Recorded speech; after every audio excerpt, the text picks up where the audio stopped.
Masih. Kepala Bekalan B10 dan B11 di bawah Kementerian Keuangan terbuka untuk dibahas. Silakan, Bapak.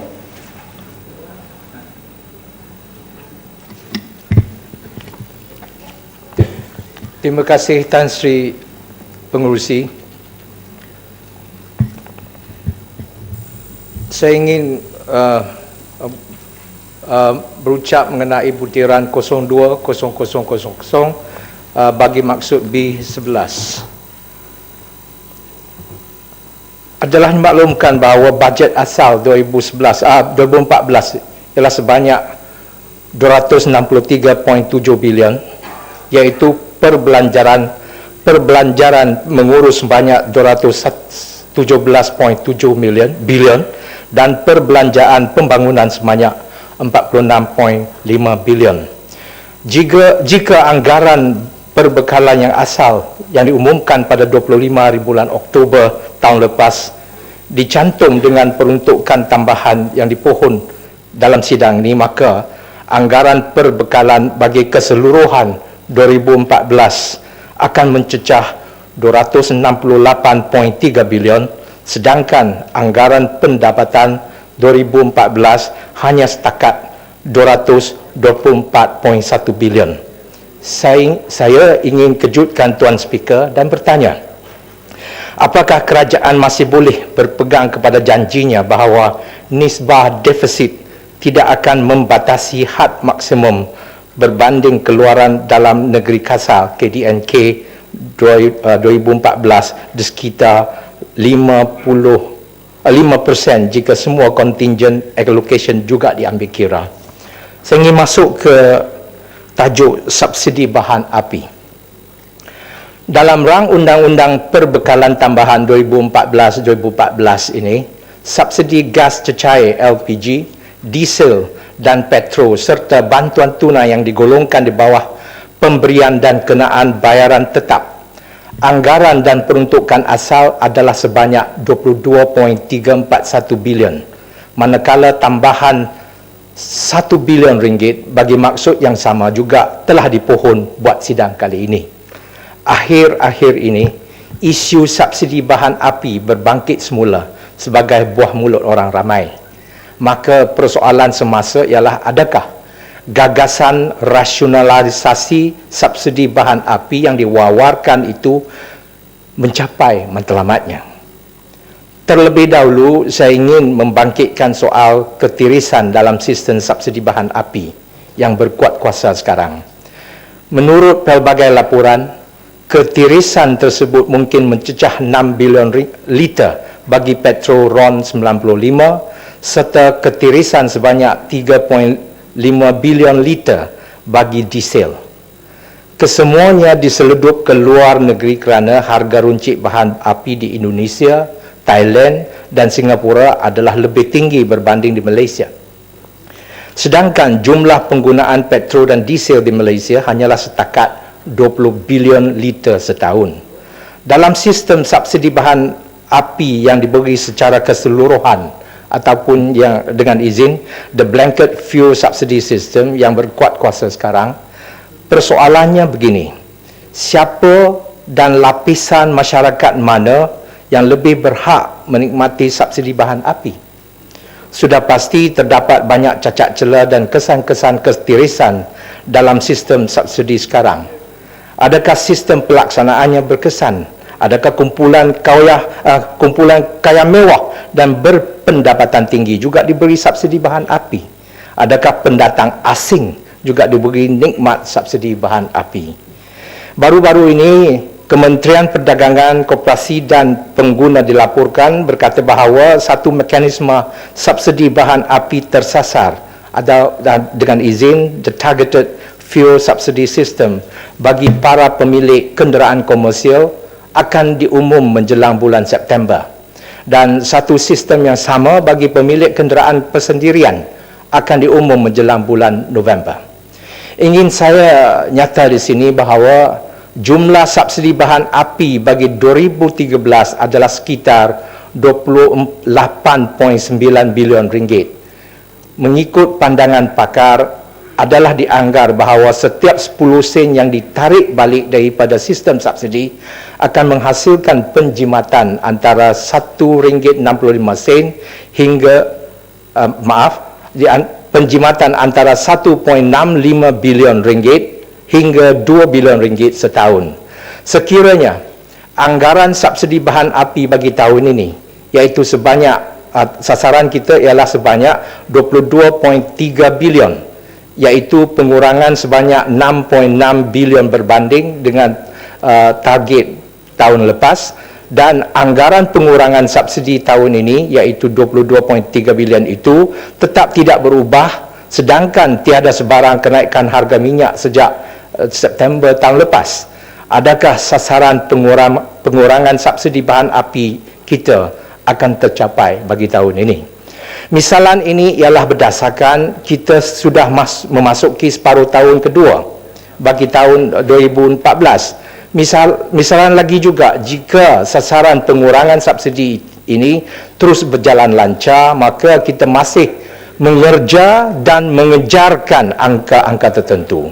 Angka sasar kita ialah untuk mengurangkan subsidi sebanyak 6.6 bilion ringgit. Maka sebagai kesan pengurangan subsidi, harga bahan api harus dinaikkan antara 16.5 sen sehingga 20 sen 1 liter dalam tempoh 6 bulan akan datang. Apakah pula kesan inflasi menjelang bajet 2015 yang akan diumumkan pada bulan Oktober nanti, menjelang tahun persekolahan baru? Datuk, boleh saya habiskan perenggan, ya.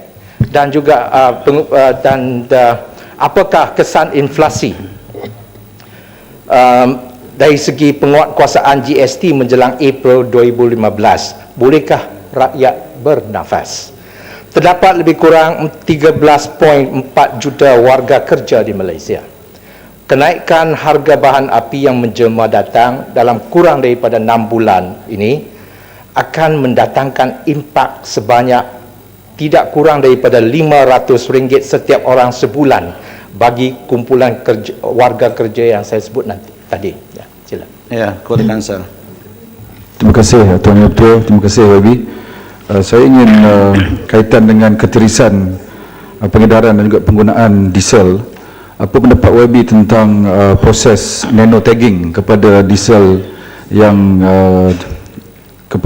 disubsidiskan?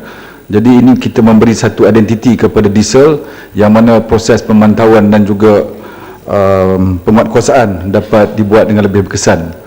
Kerana saya secara peribadi menyokong tentang penggunaan nano tagging kepada diesel-diesel yang disubsidiskan. Apa pandangan YB untuk kita mengurangkan ketirisan pengedaran dan juga penggunaan diesel? Terima kasih Yang Berhormat, terima kasih Datuk Pengerusi. Tentang nano tagging itu pernah saya berbahas dalam Dewan ini semasa term yang lepas, dan saya terdengar semasa pelaksanaan nano tagging itu, walaupun objektifnya betul, tetapi syarikat pembekal nano tagging itu terlibat dalam satu macam skandal. Jadi projek itu telah tidak diteruskan lagi. Jadi saya akan sentuh tentang cara-cara untuk menyumbat ketirisan tadi. Saya berbalik kepada kesan inflasi yang belum saya sempat tamatkan tadi. Jika kita melihat semula perangkaan tahun 2008, di mana harga bahan api naik secara mendadak. RON 97 naik sebanyak 78 sen seliter menjadi RM2.70 1 liter. Diesel naik RM1 1 liter menjadi RM2.58 sen 1 liter, dan RON 92 pada ketika itu masih ada RON 92, dan RON 92 naik 74 sen 1 liter menjadi RM2.62 sen seliter, meskipun RON 92 telah dimansuhkan dan diganti dengan RON 95 kemudiannya. Sesudah itu kesan inflasinya agak ketara.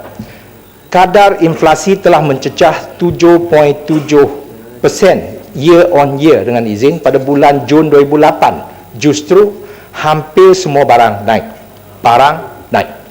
Pada bulan Disember, harga RON 97 diturunkan ke tahap RM1.80 1 liter dan RON 92 diturunkan ke tahap RM1.70 1 liter, dan kemudian RON 92 dimansuhkan pada bulan Mei 2009 dan diganti dengan RON 95 juga dengan subsidi.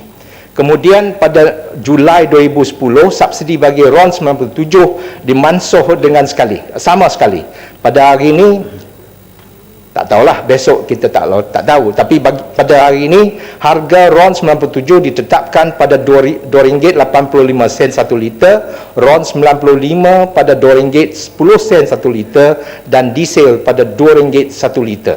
Nampaknya dari tahun-tahun yang lepas tu banyak flip-flop dari segi skema untuk menetapkan tarif minyak harga.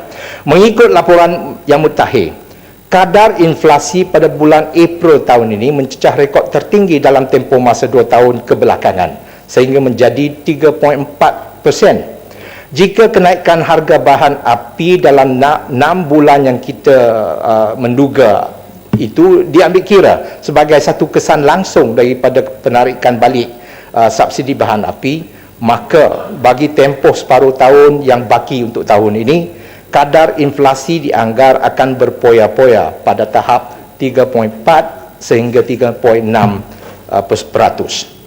Jadi saya ingin berbalik kepada gagasan mekanisme subsidi bahan api secara tersasar, the targeted fuel subsidy system dengan izin, dan siapa yang layak menerima subsidi bahan api. Andai kata subsidi tidak akan ditarik balik secara langsung ataupun secara mendadak. Persoalan saya begini, bagaimanakah kerajaan hendak membuat penggolongan kumpulan sasar yang boleh disingkirkan daripada